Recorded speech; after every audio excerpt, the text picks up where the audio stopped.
¿Qué tal amigos de Academia Numismática? Bienvenidos. Ya estamos retomando después de un periodo breve de vacaciones esta Academia Numismática que afortunadamente y gracias a ustedes ha tenido mucha aceptación en cuanto a la gente que apenas inicia, ¿no? En este aspecto del coleccionismo encaminado hacia la moneda, hacia los billetes, hacia la medalla. Cada quien tiene sus intereses particulares, ¿no? Entonces es como se va imponiendo de cada uno de estos módulos y haciendo relación de los módulos. Precisamente ahora vamos en el número 31. Gracias a todos ustedes, pero bien muchas gracias a todos y cada uno de los catedráticos que han estado participando en esta Academia Numismática. Me refiero a Carlos Amaya, a Luis Gómez Gulsner, a Ricardo de León Tallabas y en esta ocasión a Ángel Smith, quien ya está aquí presentándonos la muy esperada numismática de la Revolución Mexicana. Bienvenido, Ángel. Hola Carlos, ¿cómo estás? Muy buenas tardes, pues un gusto estar por acá en tu Academia Numismática con el tema que pues ya conoces que me apasiona, que es la moneda de la Revolución Mexicana. Así es, y mucha gente como tú se decanta siempre por ese periodo tan interesante, ¿no? Que a pesar de haber sido, de cierto modo, si relacionamos con el resto de los periodos que corresponden a México, entonces Nueva España, la Revolución Mexicana tuvo un periodo breve, pero numismáticamente hablando, muy sustancioso. Y yo te agradezco a ti, Ángel, que nos presentes de manera sustanciosa, porque vamos a ver la parte general, sin meternos a esto, sino como comúnmente le decimos aquí en México, abuelo de pájaro, toda esta exposición que nos vas a mostrar y te reitero mi agradecimiento. No, gracias. Y fíjate que qué bueno que aclaras el punto. Digo, esta plática yo creo que va enfocada a aquellos que apenas les está llamando la atención el tema de esta época de la Revolución.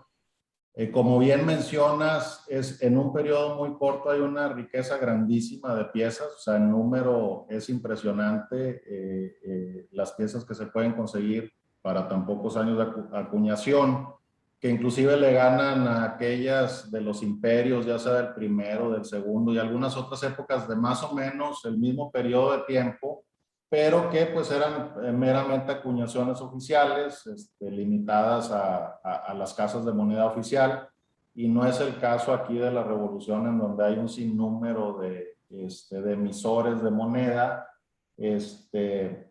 Y bueno, pues vamos a tratar de compartir lo que te vas a encontrar en el camino, ¿no? Si te pones a coleccionar, si te llama la atención esta época en particular de la numismática mexicana, pues qué puedes esperar, encontrar o qué debes de buscar para tu colección, ¿no? Y también algunas herramientas de apoyo, como pues son los libros que normalmente se aconseja tener o consultar para este tema de la colección de moneda de revolución. Estupendo. No, pues Ángel, lo acabas de resumir en cierta forma, anticipar cómo es que vamos a abordar esta etapa interesante de la Revolución Mexicana, porque como bien lo anotas, precisamente los bandos, aquí no se trataba de una monedación, una acuñación de casa de moneda que llevar todas esas perfecciones, ¿no? Que tenemos en mente cuando hablamos de moneda, sino que cada una de estas pues tiene sus particularidades y afortunadamente tienes ahí un material que nos va a servir muchísimo, tanto para identificarlas como para poder asomarnos, ¿no? En las que nos gusten más y poder echarnos un clavado a la postre para investigar un poco más sobre las mismas. Pues Ángel, todo tuyo, la pantalla. Gracias, Carlos. Nada más ahí, fíjate, mira, para darle un poquito de sabor a la presentación y con esta finalidad educativa que persigues, en las láminas, por ahí a lo mejor van escondidillas unas piezas que a lo mejor son falsas o fantasías y demás. Esto tiene su porqué. Yo conozco lo que estás haciendo, la labor que estás haciendo de, por ejemplo, combatir la desinformación, la mala educación que hay sobre todo en las redes. Entonces vemos todos los días, nosotros que andamos en esto de la moneda, independientemente de cualquier época, vemos cómo hay productos como el que estamos haciendo en este momento, digo que no es algo que se da gusto compartir con el auditorio, con los coleccionistas. Pero vemos cómo hay publicaciones, videos, etcétera, de cosas que pues lamentablemente están alejadas de la realidad, pero se dan por buenas porque están publicadas en YouTube, porque están publicadas aquí o allá en Facebook, porque hay un video, porque alguien se tomó pues nada más el tiempo, porque ni siquiera le echó más ganas para estudiar lo que está presentando, y vemos que se crean mitos o se crea mucha falsa información sobre piezas que no son, sobre piezas falsas o que no tienen tal o cual valor, etcétera. Entonces, con esa intención, mira, si le quitáramos la voz a esta presentación ya una vez que terminemos y alguien la ve, pues va a dar por buenas todas las piezas que aquí se presentan, pero no es el caso. Entonces, quiero yo que la gente pueda entender que no todo lo que vemos en el internet es cierto, y que ese es el espíritu de estos episodios de la Academia Numismática, pues el tratar de llevar información real, información académica, por eso es una academia, o sea, basada en libros, en estudio. Entonces ya lo veremos en el desarrollo de la plática, pero sí quise hacer esa nota para que no nos vayan a decir luego que mira, por ahí andaban presentando una pieza falsa. No, aquí es donde yo... No, gracias Ángel. Precisamente aquí es donde yo insisto en agradecer a gente como Ángel, quien nos esté compartiendo este tipo de expertise que han adquirido a través de tantas décadas de coleccionismo, ¿no? Entonces, ya va por ahí algo, entonces pongan mucha atención, búsquense una lupa, háganle pausa si quieren ahí luego para que vean los pormenores de cada una de las piezas. Pues gracias Ángel, y pues lo dicho, adelante.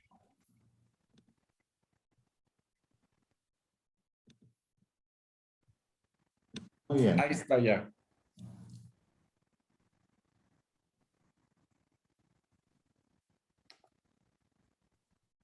Okay, nada más dame aquí un... Perfecto. Entonces vamos a empezar. Como te digo, básicamente vamos a platicar de las acuñaciones que por lo menos en su fecha vamos a encontrar que van de 1913 a 1917. En esta plática nos estamos enfocando al producto, a la moneda en sí. Habrá debates de cuándo empezó y cuándo terminó la revolución. Eso no nos interesa en esta plática, en este módulo de la academia. Aquí nos interesa conocer y ver las monedas. En primera instancia, pues bueno, hay que estarnos a la bibliografía disponible. En este caso, pues nada más les doy el primer libro que se conoce ya formalmente como un tratado de la moneda de Revolución Mexicana, y que es el de Howland Wood, quien era un numismático miembro de la American Numismatic Society en Nueva York, y quien se dedicó desde muy, muy temprano, esto pues si su libro es de 1921, algunos años antes seguramente anduvo recabando información y sobre todo piezas para crear el primer catálogo de moneda de la Revolución Mexicana. Sorprendentemente esto se hace en Estados Unidos. Digo, esta asociación tenía muchos miembros y tiene hasta la fecha miembros muy interesados en las diversas emisiones mundiales, y al señor Wood por alguna razón le llamó la atención la época de la Revolución, y se dedicó a recabar la información pues más fresca que pudiera encontrar para la época, apoyarse con los pocos recursos que había en la misma, ¿no? Para encontrar información. Obviamente no se contaba con los recursos que ahora tenemos de archivos y de búsqueda, el internet, etcétera, para poder comunicarnos. Pero bueno, él saca este primer catálogo en 1921, en donde logra conseguir 74 entradas, le llamamos 74 piezas distintas, que lista y que la gran mayoría de ellas, si no es que todas, tienen su imagen, y nos comparte la información que pudo recabar.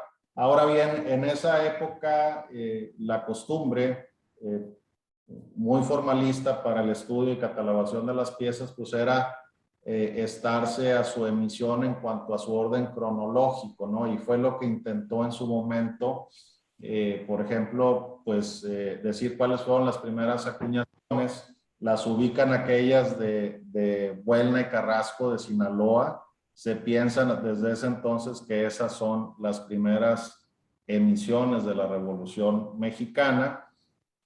Y después, pues, vienen algunas piezas quizá de Chihuahua y demás. En ese orden es que las empiezan a catalogar, como mencionaba, en razón de sus tiempos o sus fechas de emisión.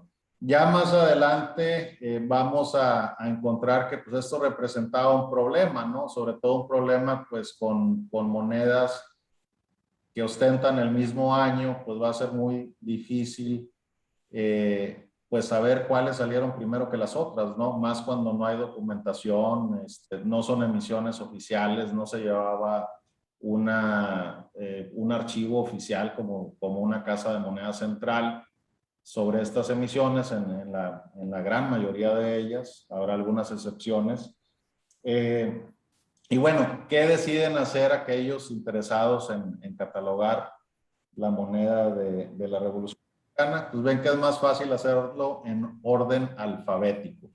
Y es lo que vamos a ver más adelante en los demás catálogos, que así es como se van a ordenar, inclusive hasta la fecha, así es como subsiste el método de catalogación de la moneda de la Revolución Mexicana. En cuanto a los libros, pues está esta primera edición del 21. En 1928 el señor Wood emite un nuevo libro en el mismo formato, pero donde ya lista más de ciento y tantas piezas con información nueva que se ha hecho y con imágenes nuevas. Después vendrá un mexicano, Sánchez Garza, que también emite un libro similar, apoyado en usando los números de catálogo del señor Wood, pero él se dedica a ir de pueblo en pueblo donde se mencionó que, o sabe que hay acuñaciones de revolución, y se dedica a recabar cuanto dato le es posible encontrar. La gran mayoría de ellos mediante pláticas, ¿no? con participantes de la revolución o pobladores de esos lugares, y las incluye en su libro. Y estos datos, que son pues los primeros que se recaban, pues si bien no diría yo de primera mano, pero pues los más frescos que pudiéramos encontrar quizá, son los que se siguen repitiendo hasta la fecha, ¿no? En muchas de las distintas publicaciones que podemos encontrar relacionadas al. Habrá otros trabajos más modernos que los de estos señores. Está por ahí también uno si no me equivoco, de Romero de Terreros de los 30, que es todo lo que se hacía es pues seguir agregando a lo que ya hicieron los catalogadores previos, ¿no? Pues, este señor hace también su propio libro, adicionando más piezas y más información en la medida que le fue posible encontrarlo. Después, si no me equivoco, pues vendrá ya en los 60s Neil Ludberg, el vecino de por acá de Texas, que empieza a hacer una serie de libros de toda la numismática mexicana, tocándole al color rojo o al catálogo con portadas de color rojo el tema de la revolución, y aportando ahí pues mucha información interesante, nueva, ya que tuvo acceso, por ejemplo, a las colecciones del Banco de México, que pues en ese entonces no había gran cosa publicada respecto a ellas, y les dan el acceso y empiezan a subir fotografías y notas sobre estas acuñaciones, dándose así el conocimiento de las piezas de revolución. Toca después el turno a otro mexicano, caso a Carlos Gaitán, quien hace ahí tiene un par de ediciones de su libro también de la moneda de la Revolución Mexicana en español. Es el primer trabajo pues 100% en español en el tema, y de nueva cuenta pues adicionando muchas piezas y más información que logró conseguir. Después de eso pasamos a lo que se convirtió en un clásico, que es el libro sobre el que está basada la plática de hoy, que es Mexican Revolutionary Coinage. Es un libro que emitió Superior Stamp and Coin Company de California y está basado en un trabajo que hicieron Guthrie Bottomley, que es, pues, uno es el autor, si no me equivoco, y el otro era el dueño de la colección. Es básicamente publicar lo que se tenía hasta 1976 en esta colección, muy importante, que es una de las más completas que se han logrado hasta la fecha. Y ese libro se vuelve, pues, la referencia clásica por décadas, ¿no? Habrá otros especializados en el Inter, por ejemplo, está el de Leslie Stevens, de Moneda Zapatista, un libro muy interesante, que es anterior a este que les menciono de Guthrie Bottomley, o el GB como lo conocemos. Es un libro interesante donde los autores, pues, decidieron, en lugar de tener imágenes fotográficas, hacer dibujos, line drawings, dibujos de las piezas, y así, pues, presentar la mayor información posible sobre, pues, emisiones que son un poco difíciles de catalogar a veces porque sus acuñaciones no son muy consistentes como las de otras secas u otras emisiones, sino que tienden a ser débiles, burdas y demás. Entonces a veces se complica la catalogación de las piezas, y ellos decidieron, pues, de 2 o 3 piezas, si a una se le veía la mitad, de ahí sacaban el dibujo de esa mitad y con otra pieza lo que faltaba, ¿no? Esos son los libros, pues, clásicos. Te digo que predominaron, pues, 70s, 80s y quizás hasta los tempranos 90s. Sale también un libro especializado sobre la acuñación o las monedas de Oaxaca, que es La Ventana, por Woodward y Flores. Un libro en donde, pues, también un par de coleccionistas aficionados a esa época y particularmente a las emisiones de Oaxaca nos comparten, pues, un listado de todo lo que lograron conocer, ¿no? Hasta la publicación de ese mismo libro. Ya para los que andamos en esto en tiempos más modernos, pues ya llega el doctor Carlos Amaya, quien, si no me equivoco, en 2010, y mano a mano con el centenario de la Revolución Mexicana, emite su libro, su compendio de moneda de la Revolución Mexicana en un solo tomo, y que posteriormente, unos años después, da pie al compendio tricolor de moneda de la Revolución Mexicana, que es algo muy utilizado y en donde él recopila todo lo que vimos o encontramos en esos libros que ya mencioné y algo más, ¿no? Algo más que pudiera ser interesante, que quizá apareció en alguna subasta importante, venía en una colección famosa, o trata o aborda también algunas, y las aborda muy bien en el sentido de que pues les llama ya sea fantasías, si es que ya se decidió que así lo son, o monedas enigmáticas, aquellas que todavía están por ahí en el limbo, ¿no? En cuanto a que si ingresan de lleno a ser parte de la moneda de la Revolución Mexicana, o hay alguna duda al respecto de ellas en cuanto a sus... Esto, pues, yo creo es lo que pudiera esperar encontrar y usar algún aficionado a la moneda de esta época, de la Revolución Mexicana. Claro que habrá catálogos de precios, no es algo que estamos tratando el día de hoy, pero sí los hay. Coins and Prices tiene o tuvo, porque ya no lo van a editar, tuvo su sección de moneda de revolución, como todas las otras épocas de la moneda mexicana, en donde, pues, listaban los tipos principales y les asignan un precio dependiendo su condición, ¿no? Pero no necesariamente cubren todas las emisiones, ya que ellos tienen algún otro criterio para decidir qué piezas sí se listan y qué no en su catálogo. Volviendo a la presentación de hoy, Pues bueno, lo que quiero compartirles es la experiencia de un coleccionista, vamos a decir, más apegado al GB. Fue un libro, como les decía, que por lo menos unos 20, 30 años, si no es que más, fue la referencia básica para estudiar la moneda o catalogar la moneda de revolución, el cual las lista en orden alfabético, y por lo tanto pues vamos a pasar a platicar de ellas, ¿no? Dándole el primer lugar al estado de Aguascalientes.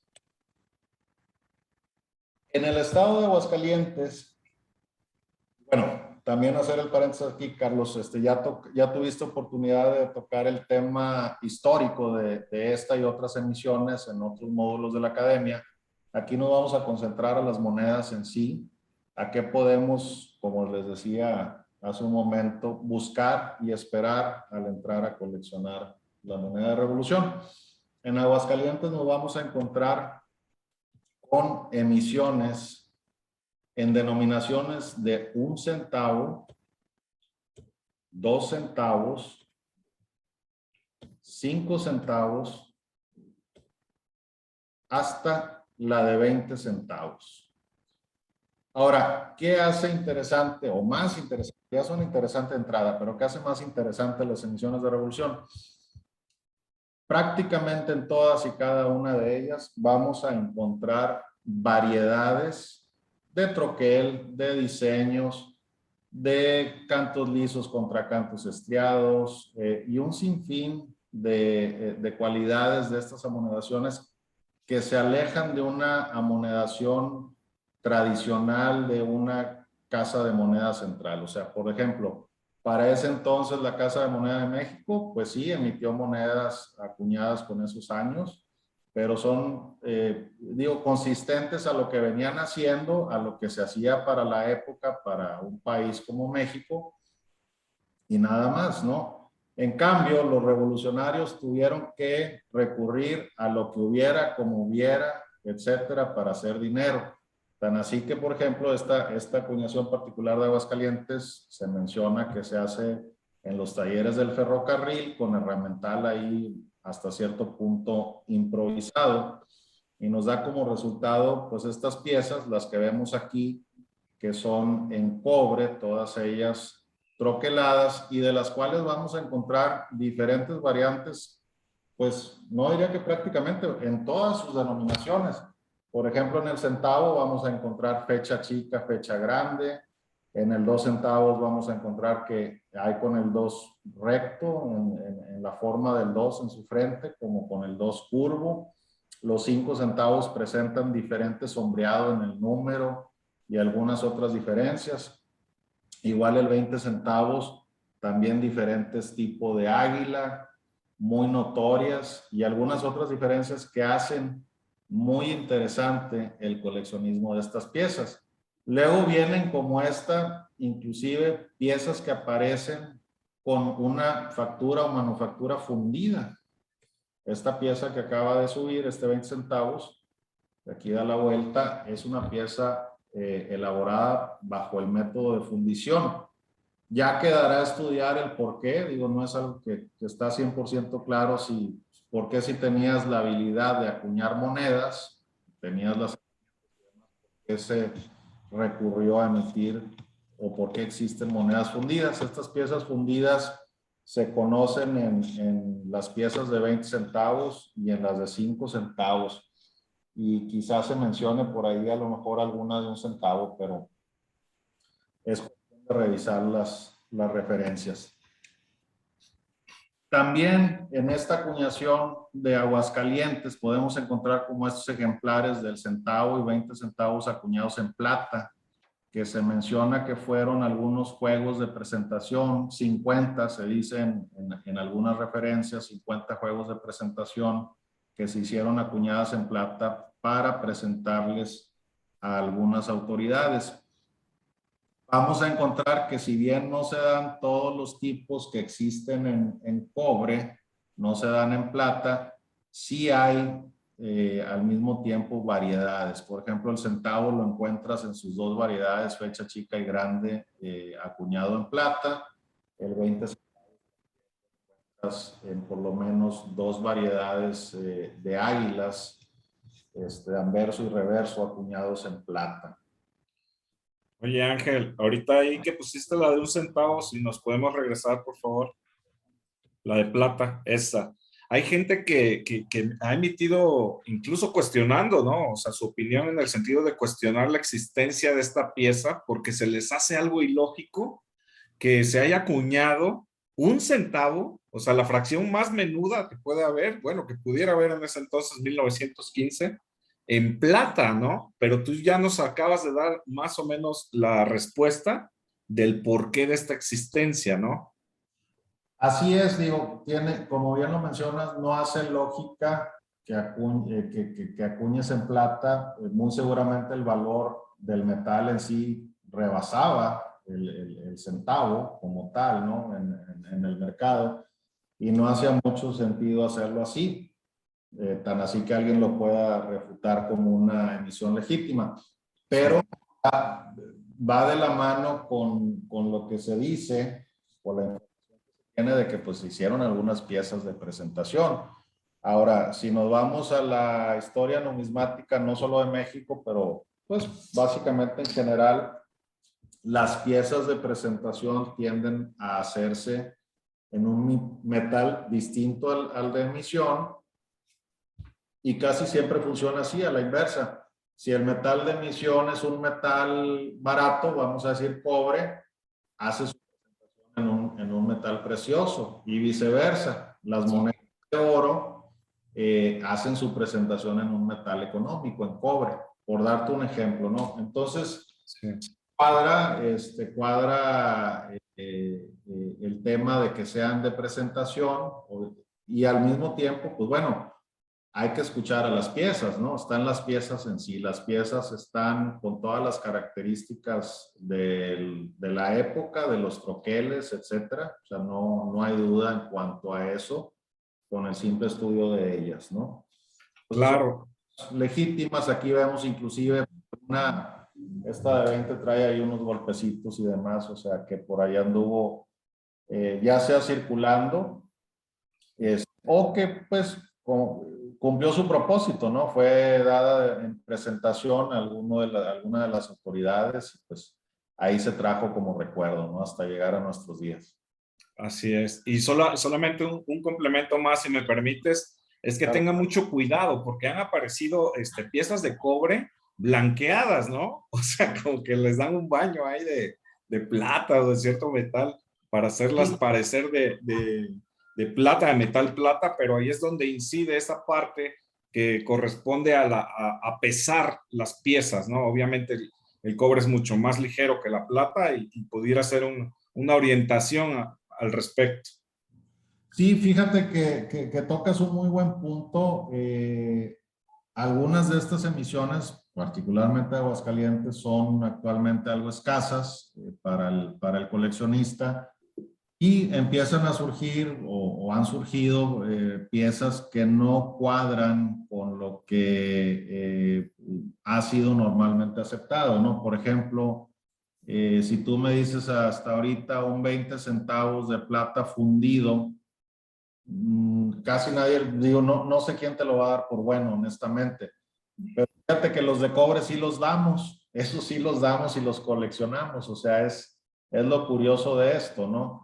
Los 20 puntos en cobre surgen y han sido coleccionados, y los pocos 20 fundidos en plata se consideran espurios, no se consideran que hayan sido emitidos en la época, ¿no? Sino que son emisiones posteriores, seguramente hechas para engañar coleccionistas. Como bien dices también, el darles un baño de plata a una pieza de cobre, pues es con la finalidad meramente de hacerla pasar como la emisión de plata, que es pues más valiosa que la de cobre, ¿no? No nada más por el metal, sino por el número de piezas que vas a encontrar de una contra la otra, ¿no? Eso es muy importante también tomar en cuenta. Te decía, hablábamos de que se dice 50 sets de presentación, no sabemos qué contenían, si una de cada una, o una de cada una en ambas variedades. No sabemos, no se sabe a ciencia cierta cuántas piezas se acuñaron. Y pues bueno, a la fecha son bastante buscadas por los coleccionistas. Así es. Si vemos, por ejemplo, el libro que te mencionaba, listan ellos 29 piezas distintas de Aguascalientes en el GP. Esto entre variedades de canto liso, canto estriado, metales, diseños, fundidas contra troqueladas, etcétera. ¿Qué es lo sorprendente? Que pues listan 29 y no son todas. Es decir, hay más piezas que son legítimamente coleccionables, que han tenido asignado algún número de catálogo en publicaciones posteriores, y que son monedas que pueden ingresar a una colección. Así es. Tiene en mente, Ángel, un libro, aparte de los que acabas de mencionar, hay uno más reciente, el de Don Bailey de Joe Flores, donde hacen relación precisamente al GB. O sea, es como una copia, pero a colores, ¿no? Así de relacionar las piezas ya con fotografías a colores. Entonces, nada más como comentario. Ah, sí, fíjate que ese no lo mencionamos. Ese fue un catálogo que le tocó la suerte a México y a la Moneda de Revolución de ser el número 1 de una serie que la American Numismatic Association, la ANA, hizo en un momento en los 90s. Y básicamente, pues lo que hicieron fue fotografiar la colección de Joe Flores y en algunos espacios incluir piezas de la misma colección de la ANA para lograr una muestra pues de piezas muy representativas, muy relevantes de la época de Revolución. E inclusive no toda la colección, parte de ella estuvo por ahí viajando en varios museos, para que fuera apreciada por el público. Sí, si lo menciono también, o sea, si hago mención de este último libro, es porque al venir las fotografías a color, ahí es donde alcanzamos a dimensionar lo que mencionaba Ángel, de que hay unas acuñaciones, por ejemplo, de 20 centavos de plata fundidas, que ustedes ven la fotografía en el GB y ahí pues todo viene blanco y negro, entonces no se alcanza a dilucidar esa diferencia, ¿no? De los metales. Y en cambio en de Viva la Revolución, ahí se ve claramente, pues obviamente el metal blanco de la plata con el metal color café del cobre, ¿no? Entonces, únicamente como complemento, si se puede estimar así, la relación de este último material bibliográfico. Adelante, Ángel. Muy bien, pues bueno, eso es a grandes rasgos y todo lo vamos a cubrir así, Carlos. Sí. Lo que fue la monedación de Aguascalientes. Como te digo, ya el interesado a detalle, pues podrá consultar una o más de las referencias que hemos mencionado.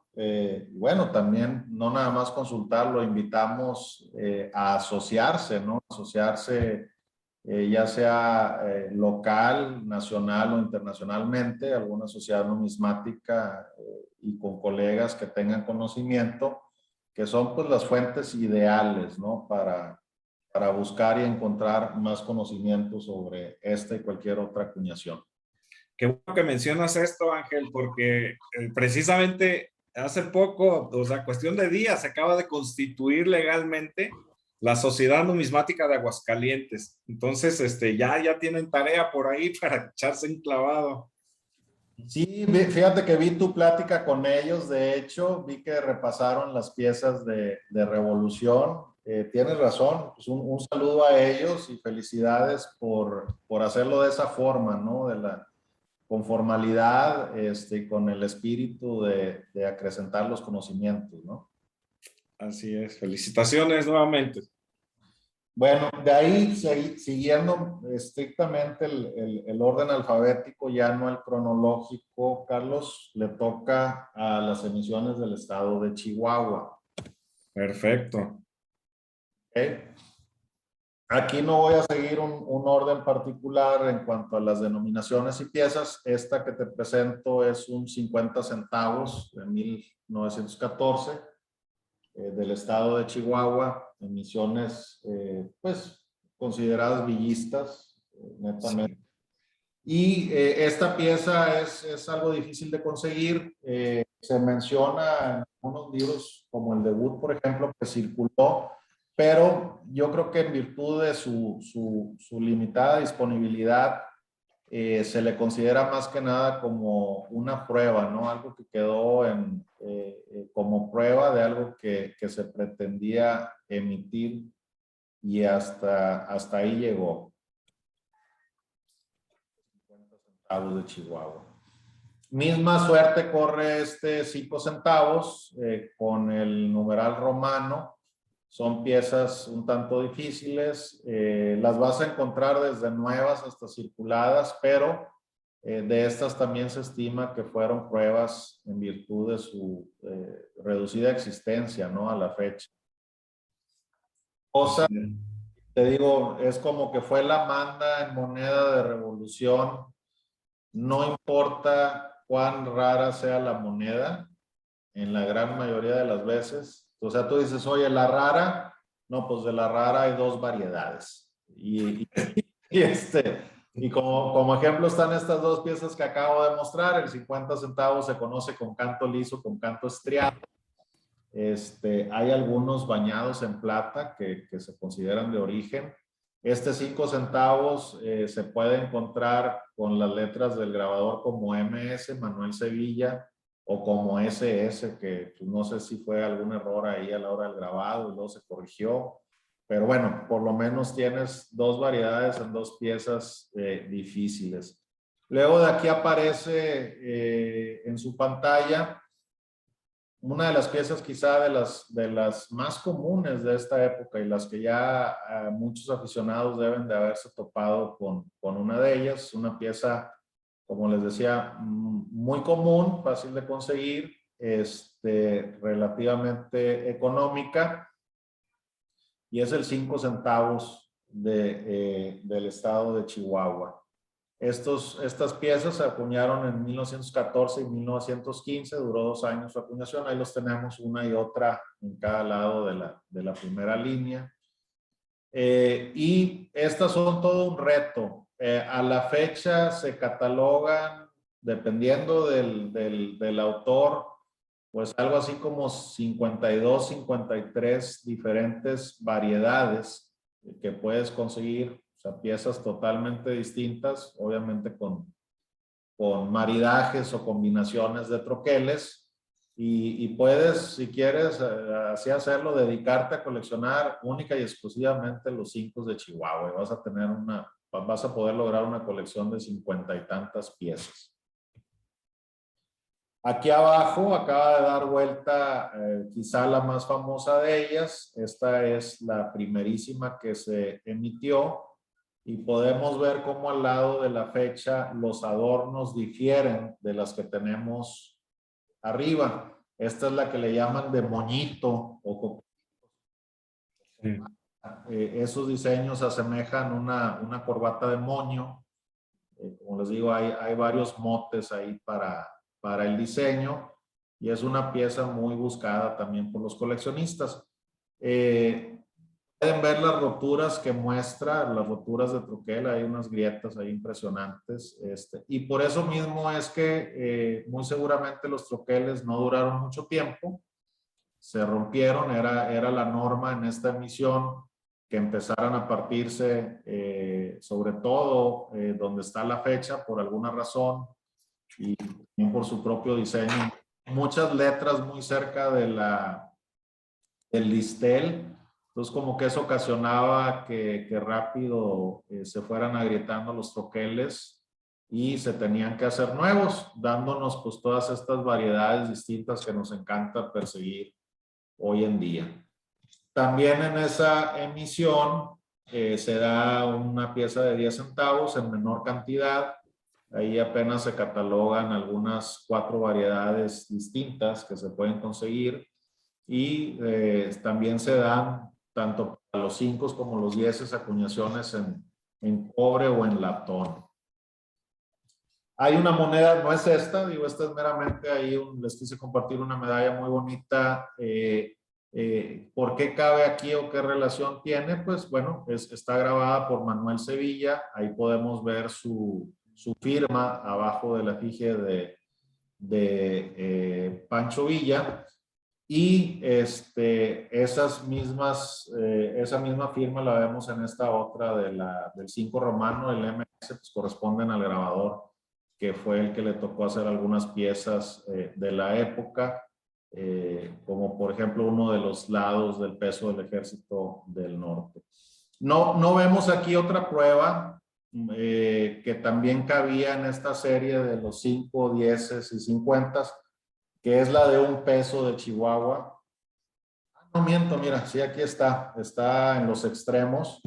Este peso de 1914, el de la derecha es en cobre, y el de la izquierda de su pantalla es en plata, el único conocido hasta ahora.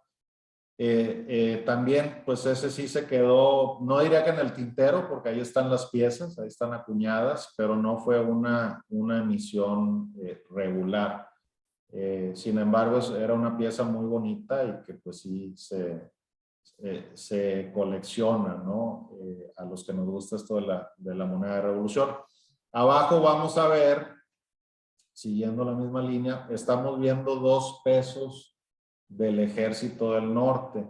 Y aquí es donde los invito a afinar la vista, porque en primera instancia pues parece que son la misma moneda, ¿no? Las que están a los extremos de la última línea.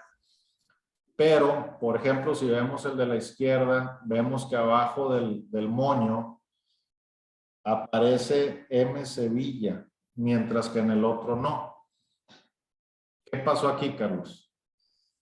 Ahí hay otro diseñador, es ay cabrón, se me fue. Sevilla y Salazar. Correcto. Salazar y Sevilla son los que cada uno le toca hacer, diseñar o grabar uno de los lados del peso del Ejército del Norte. Aquí a la derecha, aquí apareció ya la otra cara, pero por alguna razón desconocida, Manuel Sevilla hace ambos troqueles. Se dice que ya pasada la revolución hace un nuevo juego de troqueles para ambos lados y acuña piezas en distintos metales, en plomo, en latón, en bronce, en plata, algunas inclusive unifásicas.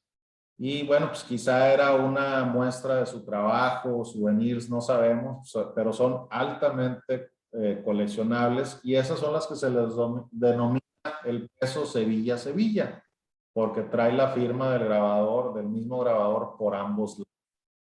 No así el que se considera que se emitió pues para el pago del ejército, por el ejército villista, que es de la derecha inferior en plata, y que se grabó, como decía, por uno de sus lados por Sevilla y otro por Salazar. Es importante también notar que esos, como hablábamos antes de las pruebas en metales distintos, se llegan a encontrar a veces acuñados en cobre. Carlos, bueno, cualquier duda que tengas sobre lo que se muestra o alguna otra pieza que no veas por aquí, tratamos de abordarla. Gracias, Ángel. Te iba a preguntar, ya lo mencionaste del peso, ¿no? Del Ejército Constitucionalista del 14, el cual está en los bandos de la segunda línea. Yo pensé que era una prueba, pero acabas de decir que sí hubo circulación, ¿no? Muy menuda, pero que sí la hubo. No, mira, eso sí se consideran pruebas hasta la fecha. Ok. Son los pesos. Los tostones, Wood nos menciona que circularon. Ahora, pues básicamente se encuentran en igual número que los pesos. Entonces, Sí. soporta más la teoría de que sean pruebas tanto los centavos como los pesos. Ok. Este Ok. tipo. Pero bueno, los puedes encontrar con huellas de circulación, ¿no? Sí, sí. Ese era otro tema que muchas de las piezas que se pueden considerar pruebas en la monedación de revolución, pues sí, quizás sí entraron al quite y funcionaron como moneda, ¿no? Porque muestran huellas de circulación. Y pues si se ocupa dinero y hay dinero, ya se... Sí, claro. Que hay que usarlo, ¿no? No, muy, muy bonito. Aquí de Chihuahua, en el mismo estado, vamos a pasar a las emisiones de Hidalgo del Parral. Eso. La famosa pues es esa, ¿no? Ya Sí. he escuchado por ahí el peso de bolita, es la pieza pues representativa de las acuñaciones de Parral. Aquí vemos, por ejemplo, una que muestra todas las letras, el peso y la barra de la denominación, y la otra no tanto, prácticamente solo se ve la bolita. Esas las pongo así porque fíjate que así se catalogaban al principio, o sea, en los años tempranos, estas piezas se creía que eran variedades distintas, o sea, como que había troqueles distintos, uno que le decían bolita arriba y otro bolita abajo. Ya echándole un poco más de cerebro ahí, el señor Utberg en los 60 en su libro rojo resuelve el tema usando cámaras fotográficas, determina que no, pues que se trata meramente de acuñaciones débiles, ¿no? Aquellas que no muestran las letras, y pone él algunas piezas o una pieza en donde de vista no se ven, pero ya cuando les pones una cámara fotográfica, algo de exposición, pues sí se ve que ahí estaban las letras, ¿no? Este es el famoso peso de bolita. Hay que ser bien cuidadosos. Es una de las piezas más falsificadas de la Revolución Mexicana. Como en todas las épocas, pues ¿cuál se tiende a falsificar más? Pues la que es más cara, ¿no? Más popular o más buscada por los coleccionistas, pues con la finalidad de engañarlos, ¿no? Entonces, un peso de bolita, pues no lo compras así nada más, ¿no? Hay que estudiarlo bien, hay que conocer la pieza o apoyarse de alguien con conocimiento. Muchas piezas fundidas, unas muy peligrosas que se hicieron a partir de usar un peso original, se hace un molde para hacer fundición utilizando el peso original y pues prácticamente copias o replicas todos los detallitos, ¿no? Ya nos queda ahí bajo otros conocimientos y demás, pues el determinar cuáles son los buenos. Acá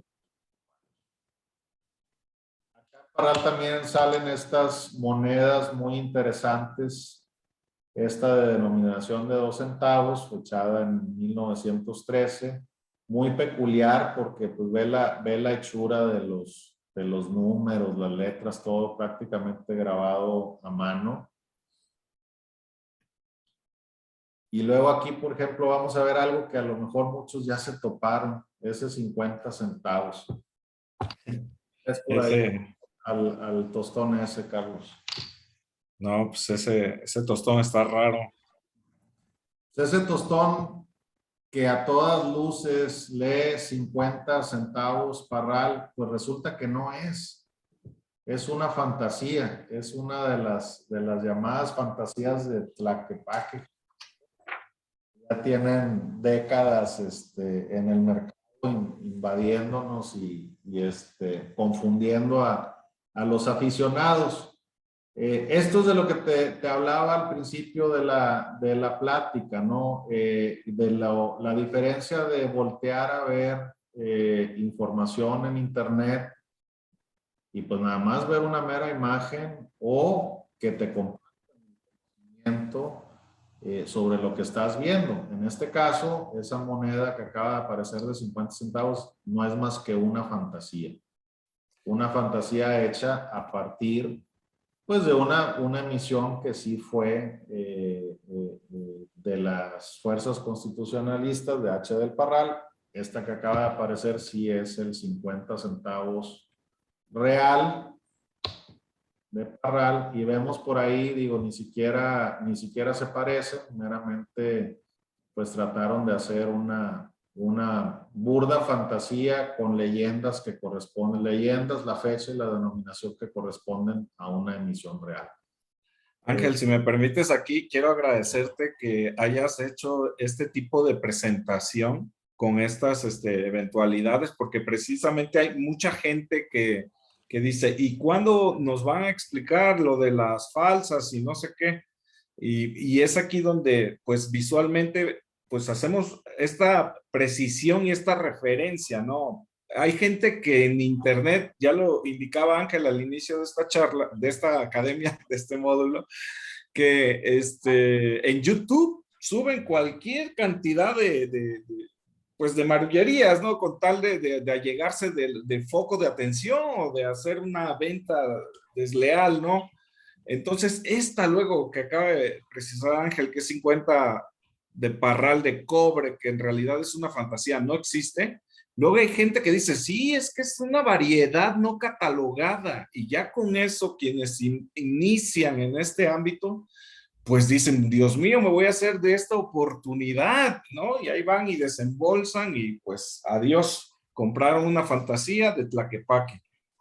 Es correcto. Y habrá inclusive quien te alega, pues que es de metal, pues sí, que dice 50, sí, sí lo dice, que dice Parral, claro que lo dice. Pero eso no es lo importante. O sea, lo importante es, pues, tener el conocimiento.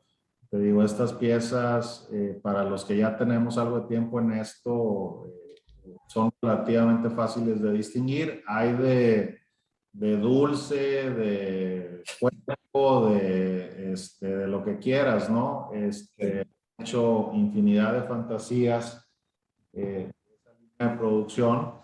Y bueno, pues aquí lo que queremos es mostrar cómo, mira, Carlos, si le quitamos el sonido a la presentación y alguien lo sube esto y lo ve, y Sí. lo llega a una de las manos, la va a dar por buena. ¿Va? Si yo la vi en un video en YouTube, Sí. hay un par de señores viejitos. Ángel Smith lo dijo en la Sí, academia, lo presentó. ahí está la foto, ¿no? Pero lo que estamos tratando de compartirles es que una cosa es lo que ves y otra es lo que es, ¿no? Entonces, por eso hay que apoyarnos en los libros. Esa fantasía, por ejemplo, pues no la vas a encontrar en el GB porque no se le das de fantasía tan fácil como eso.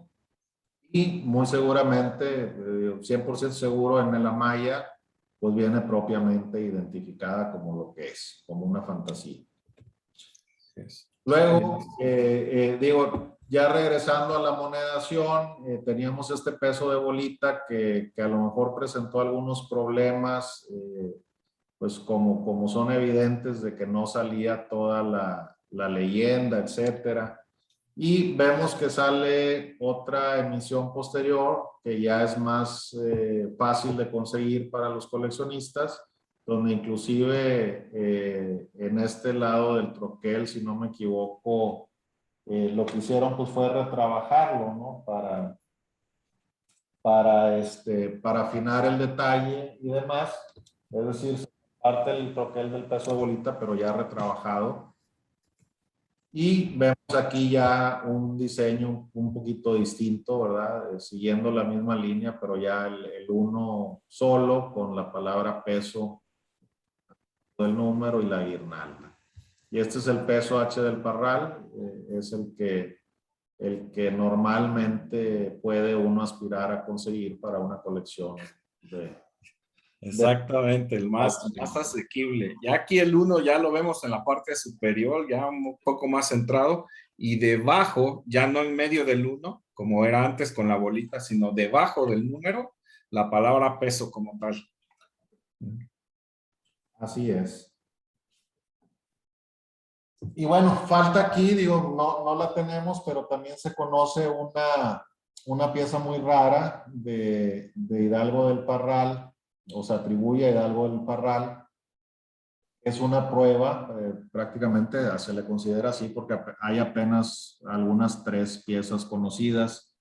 Interesantemente, hay un peso de bolita troquelado sobre un peso de esos de prueba de Parral, y es por lo que más se refuerza la teoría de que son pruebas, de que son de la misma, pues vamos a decir de la misma camada, ¿no? Se alcanzan a leer en una de ellas cosas constitucionalistas, como lo vemos aquí en el 2 centavos que tenemos, y es una pieza que anda por ahí, pues rondando también. Y ya con esto cubrimos las acuñaciones de Parral. Cabe mencionar lo que te decía, Carlos, impresionante. Variedades, variedades. A mí por eso me atrajo tanto también Revolución. Los 2 centavos te los vas a encontrar en latón y en cobre. El 50 centavos te lo vas a encontrar en latón y en cobre. O te lo vas a encontrar en plata con el canto estriado y el canto liso. Y esto hace cada vez más interesante el coleccionismo de moneda de revolución. Todas estas variedades, que son variedades legítimas, ¿no? No andamos buscando ahí el puntito ahí mínimo, la rayita ahí que sí, que no. O sea, son variedades legítimas, muchas veces muy notorias y que te pueden, pues, hacer de una colección muy interesante. Así es. Bueno, si quieres nos brincamos al estado de Durango, siguiendo este orden alfabético. Aquí tenemos un escopetazo de algunas acuñaciones de Durango. No son todas, pero aquí lo que esta imagen nos regala es la diversidad que hay tanto de diseños como de metales, algo particular, si bien no exclusivo, algo particular que se dio en Durango, ¿no? Vamos a encontrar, por ejemplo, monedas de 1 centavo, 5 centavos, en donde pues lo que había servía para hacer moneda. Entonces encontraron que podían acuñar piezas en plomo, en cobre, en latón, y aquí vemos una variedad de ellas. Es curioso también cómo iban cambiando los diseños. Encontramos tanto en los centavos como en los cincos. Tenemos con números romanos, con números arábigos, tenemos con letras muy cuadradas, como es que están ahí en el centro, otros más redondeadas. Y como te digo, todo esto le da un sabor muy especial a la moneda de revolución, porque no te quedas encerrado en una pieza o un solo tipo en la mayoría de los casos. Vemos ahí, por ejemplo, centavitos con 3 estrellas, otros que no las traen, e inclusive algunos interesantes como el 5 centavos que está en la última línea, a la extrema derecha de su pantalla, que era ese junto con el otro centavito ahí del 14, que está muy bonito, muy bien logrado, que se ve el águila. Se les llamaba la acuñación de Denver, porque siempre se pensó que eran piezas de 1 y 5 centavos que se mandaron a acuñar en Denver, en Estados Unidos, y que no llegaron a tiempo a la revolución, y por ahí fueron, se dice, en aduanas y se quedaron y surgieron después. Ahí me permito tocar otro punto, Carlos. No todo está estudiado en ninguna época de la moneda mexicana, y eso también la sigue haciendo muy interesante. O sea, no hay Claro, tan así no hay un trabajo definitivo de claro. de la moneda que quieras. No puedes tú decir, con este libro aquí traigo yo el conocimiento de toda la moneda, por ejemplo, en este caso de revolución. Es más, no puedes decir ni de Durango. Hay libros especializados de Durango. Sí, no, es que tú lo acabas de mencionar, es una diversidad, o sea, descomunal, ¿no? En este tipo de variedades. Y qué bueno que mencionas, Ángel, hace poquito lo dijiste, ¿no? Dijiste, bueno, aquí no son variedades de que, mire, tiene un piojo, un gorgojo, un punto, una raya. No, aquí son, o sea, a simple vista, o sea, estamos viendo toda la variedad de la tipografía, de los números romanos, arábigos, tamaños, metales, incluso, ¿no? Toda la diversidad. Entonces, no, un sinfín. Y tú como también lo acotas, o sea, no todo está dicho. O sea, esto requiere investigación, precisión, ¿no? Así es, fíjate, aquí en Durango no lo mencionamos antes, si bien tocamos libros especializados, hay una publicación de hace apenas un par de años, algo así, un aficionado a la acuñación de Durango, David Hughes de California. Él pues obviamente recopila toda la información que puede, de colecciones, libros y demás, y él publica un trabajo especializado en estas piezas de Durango de 1 y 5 centavos. Y también, como te decía, hay gente que así las lleva, o sea, yo llevo las de Durango y puedes hacer tu colección enfocada a esta emisión y te vas a divertir y entretener un buen rato. Bueno, de ahí nos brincamos a este lugarcito ahí de Durango que nos da, pues, una de las más famosas, Sí, es más famosas de la popular. época de Revolución. Algunas personas se habrán sentido atraídas a la monedación de esta época a causa de esta pieza, ¿no? El famoso Muera Huerta. Así es, una de las piezas más populares que como bien lo mencionas, tanto a nivel nacional como en el extranjero, ¿no? En el extranjero, dice, como una pieza que dice Muera Huerta, pues qué significa o por qué o qué historia tiene.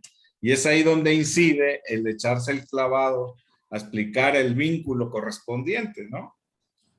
Así es, y fíjate, es atractiva la moneda y más atractiva la hace este hecho que te mencionaba de cómo las piezas interesantes no tienden a venir solas, ¿no? Traen prole. Sí, Ahí está el Muera Huerta. De hecho, tú ya debes de tener tu copia. Acaba de publicarse un libro por el doctor Carlos Amaya sobre reflexiones de la moneda Muera Huerta. sí, Ahí nos puede compartir, pues desde la prueba, que es la que tenemos aquí en primer lugar, es una pieza que no ostenta un águila en su diseño, por el otro lado, y cómo van cambiando los diseños y demás. Los troqueles pues van sufriendo daños que ya no les permite ser usados y tenemos de repente que el Muera Huerta pues no es el Muera Huerta, sino son toda una familia de piezas con así distintas es. edades, en distintos metales, en donde podemos, si nos interesa el estudio de la cronología, podemos determinar cuál vino primero, cómo van los troqueles, envejeciéndose, vamos a decirlo así, ¿no? Van sufriendo el paso del tiempo y se van combinando unos con otros, nacen unas mulas, que luego por ahí dicen que las monedas no son mulas, sí lo son. Hay algunas mulitas aquí donde se combina un anverso de una emisión temprana con el reverso de una más tardía y viceversa, o sea, hay de los dos lados. Y nos deja toda esta acuñación tan interesante de esta pieza mundialmente famosa, que es... Sí.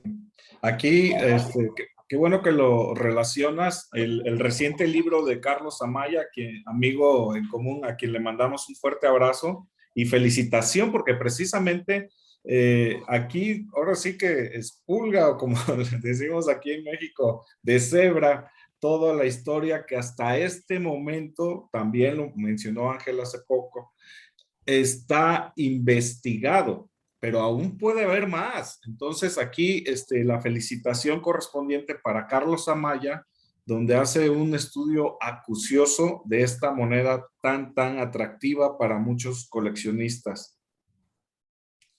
Así es, y sí, de todas estas piezas hay más estudio que hacer, van a surgir nuevos datos y siempre hay la posibilidad de que surjan nuevas piezas, alguna nueva variedad, alguna nueva combinación, algo en un metal hasta ahora no catalogado, etcétera, ¿no? Cabe aquí otra vez hacer pues no la aclaración, Carlos, sino el warning a los aficionados. Sí. Estamos enfrente de otra de las piezas más falsificadas de la numismática mexicana. Extremadamente popular el Muera Huerta desde siempre. Entonces, pues algunos vivales han por ahí conseguido una pieza original y recurren al método ya comentado de fundición. Se hace un molde a partir de la pieza original y se funden, pues ahí sí ya montones y montones de piezas falsas, ¿no? Falsificaciones modernas que van destinadas a engañar al coleccionista, ¿no? O al aficionado, no importa cuánta experiencia tenga. Las hay las mal hechas y las hay las muy bien hechas que pueden sacar un susto, ¿no? Y prácticamente las hay en todas las variedades, ¿no? O sea, la mula, pues, la mula miento, no he encontrado yo una falsa de la mula, más bien del 6 estrellas como tal, inclusive la prueba, andan por ahí algunas, Sí. tiene años en el internet que dicen que venía con una copia del pasaporte de Emilio Portesil y por lo tanto es buena, ¿no? Es evidentemente falsa, muy burda. Entonces hay que tener cuidado, hay que saber, y si no sabe, pues acercarse al que sabe, ¿no? Al comerciante o a la asociación, etcétera, y poner cuidado cuando andemos jugando con piezas marahuertas. Y bueno, la variedad es impresionante. Aquí apenas vemos 8 piezas que se muestran. Hay algunas otras, por ejemplo, de 20 pesos que no se consideran de la época, se consideran fantasías, pero por ejemplo en el GB sí las vamos a encontrar. Esto nos hace presumir o asumir que ellos las consideraron como acuñaciones de la época. No lo son, o sea, a juicio pues de la comunidad numismática no son piezas emitidas durante la época. Estas aparecen en cobre, en plata y en oro. Y bueno, aún así, al ser fantasías, sí hay quienes las incluyen en sus colecciones. Así es, Ángel. Mencionaste aquí, qué bueno que también hiciste la referencia. Una de las variedades más notorias a simple vista, pues son esta, ¿no? El peso de las 6 estrellas y el que no la tiene. Y también en un punto muy importante, ¿no? De que en el GB se hace referencia al 20 pesos Muera Huerta y en diversos metales, ¿no? De oro, de plata y de cobre. Entonces, pues ahí ya incide la parte que acaba de mencionar también Ángel, de que hay que ser, pues hasta cierto punto desconfiado, ¿no? Echarle lupa, acercarse a gente o a una sociedad que tengan esa expertise, que pueda guiarnos y concluir que realmente estamos, pues estas piezas no son baratas, ¿no? Entonces, si vas a hacer una inversión fuerte, pues hazlo con todo, ahora sí que con los pelos de la burra en la mano, como decimos coloquialmente en México. Es una simple referencia y la advertencia que mencionaba Ángel al inicio de esta moneda para que la tomen en consideración. Sí, sí, Carlos, definitivamente. Y mira, ahí también influye mucho la bibliografía en la que te apoyes, ¿no? Ya me hacen falta dedos en la mano para contar las veces que he visto la gente que te va a decir, pesa un Muera Huerta de punto y raya, ¿no? El más común, de plata. Pesa, Sí. debe de pesar 22 puntos no sé qué, porque eso es lo que dice el Coins and Prices. No. La referencia que tienen ellos, entonces ellos dicen, aquí el peso es tal, y mientras pese eso, es buena. La que pese más o menos, hay duda. No funciona así. Eso es bien importante, sobre todo en moneda de revolución. Es una moneda mencionamos antes y como las mismas imágenes nos van a dejar ver, es una moneda hecha bajo condiciones en muchas veces rudimentarias de acuñación, de elaboración, no estandarizadas en cuanto a peso, metales, medidas, qué sé yo, ¿no? Entonces, Sí, no puedes tú aplicar las mismas técnicas o reglas que, por ejemplo, le vas a aplicar a la moneda de México del siglo XX, de casa de moneda. O sea, claro. esas, inclusive desde que se crean por decreto, pues traen una cierta tolerancia de diferencia de pesos y no se van a mover de ahí, porque así están hechas, ¿no? Porque Sí. están hechas adecuadamente. Estas piezas no. Estas piezas vamos a encontrar de repente en Misiones, por ejemplo, en 2 pesos de Guerrero, vas a tener la misma pieza con los mismos troqueles, auténticas en plata, y una te va a pesar 14 gramos y otra te va a pesar 22, 23 gramos. Claro, Entonces, claro. bien importante, el peso no es factor determinante en la moneda de revolución para garantizar su autenticidad. Vamos a dejar ese comentario por ahí. Sí, lo acaban ustedes de escuchar directamente de una persona que tiene décadas en esto y por tanto la experiencia de haber tenido varias piezas en la mano de diversos pesos, lo cual tiene mucha, pues, coincidencia también con el comentario reiterado de Carlos Amaya de que no se casen con ese peso. Peso me refiero al gramo, a los gramos que deben de tener cada pieza, porque precisamente lo rudimentario, no había un control de calidad aquí. Aquí lo que se necesitaba era la moneda en sí, la pieza, ¿no? Órale, hay que hacerla, hay que circularla, hay que pagar soldados, hay que darle al pueblo, en fin. Esto es la característica pura de la moneda de Revolución Mexicana. Y un punto más, si me permites, Ángel, es que también no se casen con las certificadoras, porque ya hemos visto monedas falsas certificadas. Sí, fíjate, muy buen punto.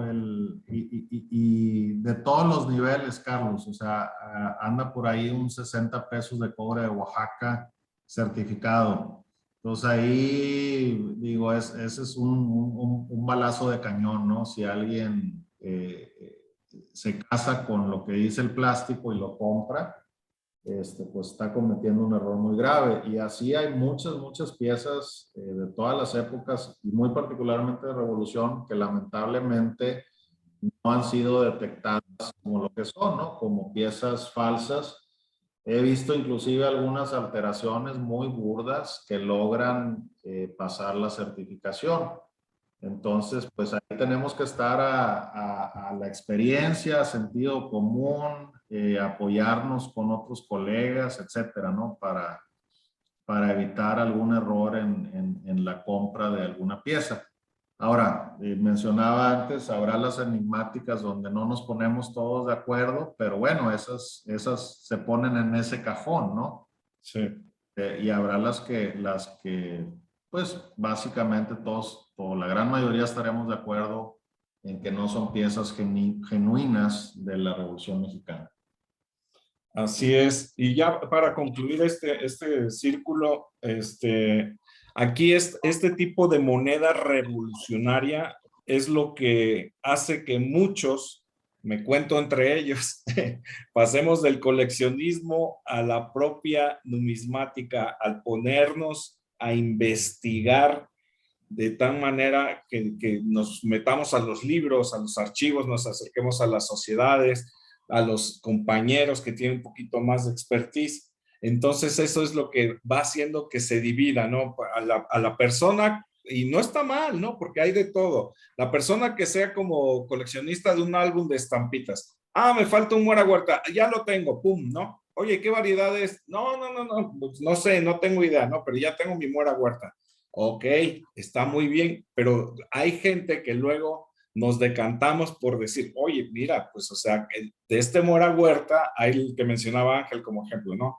Que tiene aquí la gráfila de punto y raya, o que tiene de cuadros, en fin, ¿no? Ya empezamos a estudiar las variedades y es donde nos volvemos poco a poco numismáticos. ¿No, Ángel? Sí, Carlos, fíjate, me gustó mucho eso que comentas, que compartes, y me ha tocado mucho verlo, por ejemplo, en coleccionistas así muy, ¿cómo te diré? Pues no, muy despreocupados, que dijeron, ocupo el Muera Huerta y quiero los 8 reales de Iturbide y quiero no sé qué otra cosa. No, pues las tres son falsas, ¿no? O sea, traían un presupuesto, no investigaron más allá y cumplieron hasta cierto punto su objetivo, ¿no? ¿Por qué? Porque taparon el hueco en el álbum, pero pues, lamentablemente con una pieza falsa, ¿no? Y aquí, Sí, mientras platicabas, pues compartía yo otras imágenes ya más, ya no en la grupal de antes de los pesos Muera Huertas. Y creo, no me hagas mucho caso, creo que el del medio es una falsificación fundida. No tengo la nota aquí, pero lo menciono porque muchas veces andamos, Carlos, juzgando la autenticidad basado en una imagen, ¿no? Como es el caso aquí. Te presento una imagen y habrá, va a brincar gente que va a decir es buena y va a brincar gente que va a decir es falsa, ¿no? En estas piezas, sobre todo, pues aquellas que pueden tener un valor económico considerable, pues siempre el consejo es, si hay duda, hay que tenerla en mano, hay que estudiarla en mano y hay que apoyarse. Entonces, tener mucho cuidado cuando se compra meramente con una imagen y sobre todo cuando se compra pues de una persona con nula reputación, ¿no? Ya hablo de pues gente que anda apenas iniciando en el medio, no vamos aquí a juzgar o a determinar si es con buena o mala fe, pero te digo, si no tienes el conocimiento para distinguir, pues todas las Muera Huertas que te pongan enfrente prácticamente las vas a dar por buena, excepto algunas barbaridades que han salido ya recientemente en el mercado, que yo aquí ni las tengo ni pretendo tenerlas, que son algunas piezas proof de Muera Huerta, sí, hombre. que chinas, que, ay, no, pues digo, bueno, veo que las compran, las rifan, las agregan y casi dicen, ya tengo el Muera Huerta, pero bueno, pues, hay de gustos a gustos, ¿no? Sí, exacto. Eso pensé, de gusto se rompen géneros, ¿no? Ya, quien se quiera casar con una mentira, pues, ni modo, ¿no? Ni modo, ni modo, así es. Vamos a ver qué nos presenta aquí. Bueno, volvemos de nuevo, nos tuvimos ahí un brinco, seguimos en el estado, pero emisiones que pues ya se catalogan como de la ciudad de Durango. Y seguimos en el tema, ¿no? Te digo, 1 romano, 5 arábigo, plomo. Tenemos aquí un numeral 1 con rayas. Esta es una en plomo que le falta la E o muy apenas se la grabaron. Vemos La la E S al revés.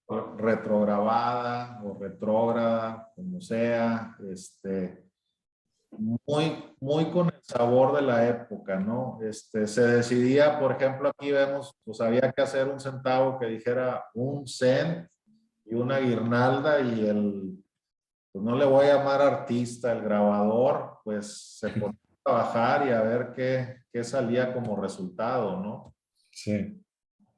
Ahí tenemos, mira, este centavito muy interesante, el 3 estrellas, porque casualmente yo dando una plática de moneda en el US Mex NA en el 2015 de moneda de revolución, preparando la plática, noto que digo, ay, esas estrellas me llaman la atención. Oye, pues es el mismo punzón del 6 estrellas. O sea, tú la empiezas a ver con lupa, los detallitos, un poquito deforme que sea la estrella y deduces que es el mismo punzón que se usó, ¿no? Entonces ligas las acuñaciones de una u otra manera y luego ya empiezas a ver más detalles como quizá los números de la fecha, que son un tanto similares, lo que decimos la mano del artista, pues seguramente es de aquel que pone el Muera Huerta. Y luego la C, por ejemplo, es casi igualita. Y si bien el último Muera Huerta es el de punto y raya en su diseño, pues aquí ya trae alguien el punto y raya como parte de un marco, ¿no? Para la moneda. Entonces, todo eso te invita a pensar más allá de lo que tenemos documentado y relacionar las acuñaciones y demás. Ahí aparece la de aluminio, que es la emisión conocida como de Denver, que ahora se atribuye a otra fábrica en Nueva York. Ya se encontró documentación al respecto y se publicó algo sobre la misma. Ahí aparecía otros 5 centavos de los de cobre y otro de la acuñación de Denver, que vemos una manufactura ya muy distinta, ¿no? Lo que es hacer cosas por alguien que se dedica a hacer esas cosas con herramienta y maquinaria adecuada contra aquellos que pues lo andaban haciendo ahí a las carreras. Y si me permite, sí, adelante, adelante, dime. A ver, nos regresamos un poquito, Ángel, aquí nada más un comentario extra de lo que acabas de mencionar, de lo de precisamente la serie de detalles que mencionaste de los punzones de las estrellas que vinculan este centavito con el peso, ¿no? De las 6 estrellas. Y también, pues obviamente, si bien esta relación de moneda que tenemos en pantalla es estrictamente de la ciudad de Durango considerada, pues no olvidemos que el peso Muera Huerta de las 6 estrellas, pues se hizo en la misma entidad federativa, ¿no? En Durango. Y si bien se menciona Cuencamé, que está un poco al norte de la ciudad de Durango, pues lo cierto es como dice Ángel, o sea, aquí hay que estar vinculando, ligando toda esta serie pues características que atañe a cada moneda.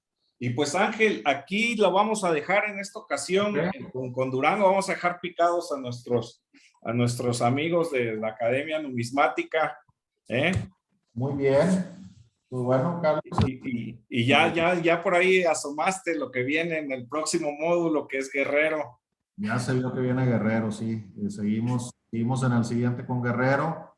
Y bueno, no sé, Carlos, no sé la dinámica, si de aquí a la próxima vez que estemos aquí frente a la cámara, pues hubiera alguna duda de alguien que nos vea, aunque sea de otras emisiones que ya tocamos, pues tratamos de seguir adelante, ¿no? De resolver. Sí, claro que sí. Ángel, si dejamos de compartir pantalla, vamos a mencionar, aquí nos pueden estar, nos pueden estar contactando. Ya vimos este módulo donde abarcamos 3 de los estados, tres tan solo de los 3, de los muchos más que nos faltan, 3 de los estados, que son Aguascalientes, Chihuahua y Durango. Entonces, cualquier duda que tengan, comentarios, aquí déjenlos y nosotros se los vamos a hacer llegar a Ángel Smith, a quien también lo pueden localizar en sus redes sociales. Ángel. Sí, mira, pues yo normalmente aparezco así, tal cual, Ángel Smith en Facebook. Por ahí algunos me conocerán que luego ando de latoso, dándole lata a los más latosos ahí que a veces nos quieren sorprender en este tema de la numismática. Y bueno, con todo gusto, ya sea directamente o por conducto de tuyo, Carlos, o de tus publicaciones en YouTube, me compartes las dudas que puedan surgir y tratamos, como te decía, de resolverlas en la medida de lo posible. Claro, claro, esto va en la medida, qué bueno que lo mencionas, Ángel, porque luego sí nos ha pasado que nos escriben en YouTube, por ejemplo, y oye, tengo esta duda y esto. Bueno, les damos el vínculo correspondiente o el perfil de Facebook, por ejemplo. Dice, no, es que no me ha respondido y esto. Bueno, también sugerimos y suplicamos por un poco de mesura porque tanto Ángel como su servidor, pues nos encantaría dedicarnos a esto de lleno, ¿verdad? Pero tenemos responsabilidades laborales, tenemos familia, tenemos compromisos, entonces en la medida de lo posible vamos a ir solventando ese tipo de dudas y comentarios que vayan teniendo. Y Ángel, te reitero mi agradecimiento. Dejamos hasta aquí este módulo y para el próximo, que va a ser el 32, vamos a iniciar con el estado de Guerrero, ¿no? Y así lo vamos a ir desarrollando. Sí, fíjate que sin querer queriendo, como que vamos a ver por primera vez las acuñaciones zapatistas, ¿no? Mientras que ahorita no nos tocó. Sin querer queriendo, fíjate, nos dio el tiempo para ver algo de lo, más que nada de lo villista. Sí. Hasta sí, pues sí. Yo creo que abordamos mucho villista. Vamos a empezar con zapatista en la siguiente presentación. Pues así, pues entre poquito a poquito nos fuimos picando y fuimos deshebrando todo este tipo de amonedación de estas tres entidades federativas. Y pues sí, vamos a seguir en el mismo bando revolucionario, pero ahora vamos a abordar a Emiliano Zapata, porque aquí es donde le mencionamos y les precisamos a nuestros amigos que amablemente nos siguen desde Allende Fronteras. Tenemos mucho público, por ejemplo, en Estados Unidos, en mismo Europa nos han escrito, ¿no? Que nos piden este tipo de módulos de moneda de revolución. Entonces vamos a ir llevándolo poco a poco para que vaya quedando, pues, pues, pasaje, si se le puede mencionar así, de amonedación revolucionaria, vaya quedando un poquito más, pues, certera, ¿no? De manera más precisa. Gracias, Ángel. Nos vemos entonces en el próximo módulo de esta Academia Numismática. Gracias a ti, Carlos, y a todo el público. Hasta pronto. Hasta luego.